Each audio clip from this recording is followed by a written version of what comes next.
नमस्कार, तरुण महाराष्ट्रामध्ये आपलं सर्वांचं स्वागत आहे. एक वर्षभरापूर्वी मराठा आंदोलक जे आंदोलन चालू होतं आंतरवली सराटीमध्ये, त्या ठिकाणी ते आंदोलन दुसऱ्या गावामध्ये घ्यावं म्हणून जे जालन्याचे एसपी त्यांना एक निवेदन देण्यात आलं होतं. ते दिलं होतं डॉक्टर रमेश तारक यांनी.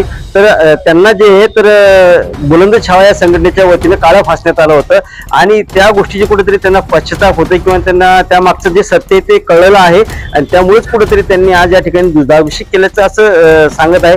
आपण त्यांच्याकडून जाणून घेऊया नेमकं कारण काय आहे आणि कशा पद्धतीने त्यांनी हा दुधाभिषेक केलेला आहे. काय सांगाल तुम्ही, आज दुधाभिषेक केला, काय नेमकं कारण होतं कसं?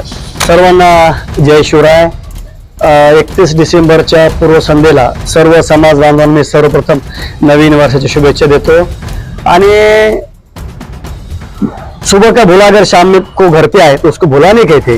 तसं आमच्याकडून एक वर्षभरापूर्वी एक आंदोलन आम्ही आमचे चळवळीचे सहकारी डॉक्टर रमेशजी तारक यांच्या हॉस्पिटलवरून एक आंदोलन केलं होतं. त्यांना काळं फासलं होतं. आम्ही काळं फासण्यामागे आम्ही ते भावना इतक्या तीव्र होत्या आणि आमच्या भावना म्हणजे भावनिक होतो आम्ही तेव्हा.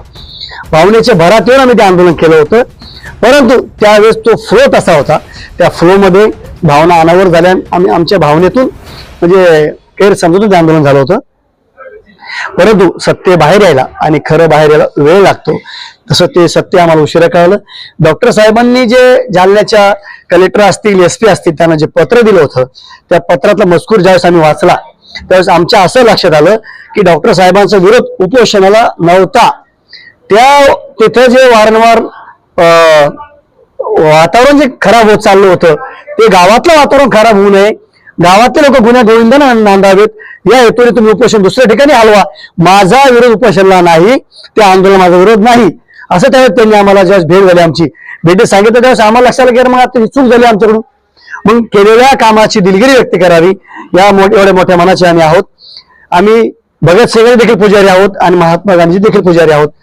ज्यावेळेस आम्ही आंदोलन केलं त्यावेळेस भावना तीव्र होत्या आणि आज गांधीजीच्या मार्गाने आम्ही त्याचा दुग्धाभिषेक करून त्यांचं मी पूजन केलेलं आहे.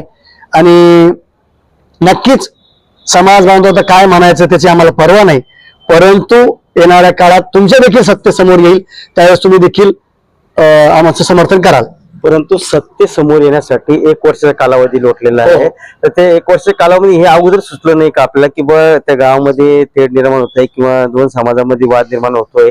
जे पत्र दिलं त्यावेळेस आपण त्या गोष्टी शनिशा कहाणी केली की आपल्याला असं का वाटलं नाही की आपण डायरेक्ट जाऊन त्यांना काळं फासावं? सांगतो त्यावेळेस वातावरण तसं नव्हतं. फ्लो इतका मोठा होता, समाज एकत्र झाला होता, वातावरण एकदम गरम होतं आणि त्या गरमागरमीमध्ये भावना अनावर होऊन आणि अतिउत्साहीपणामध्ये ते आमचं झालेलं आहे. त्याच्यामुळे आम्ही पुन्हा डॉक्टर साहेबांची मी दिलगिरी व्यक्त करतो.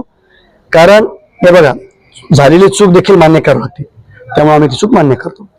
तर हे होते बुलंद छावा संघटनेचे अध्यक्ष सुनील कोटकर यांनी सांगितलं की जी चूक झालेली ती आम्ही सुधारत आहोत. आज डॉक्टर तारक यांचा त्यांनी दुग्धाभिषेक करून त्यांना पुष्पहार सुद्धा घातलेले. आपण डायरेक्टर तारक यांच्याशी सुद्धा चर्चा करणार आहोत. काय सांगाल डॉक्टर साहेब, आज एक वर्ष होत आलेलं आहे ज्यावेळेस तुम्हाला काळं फासलं होतं त्यावेळेचा क्षण तो आणि आजचा हा क्षण काय वाटतं आपल्याला याबद्दल? त्यावेळेचा क्षण जो होता तो त्रासदायक होता. कारण त्यावेळेस आपण समाजासाठी एवढं केल्यानंतर जर आपल्याला ही जर मिळत असेल, फळ मिळत असेल तर ते त्रासदायक होतं.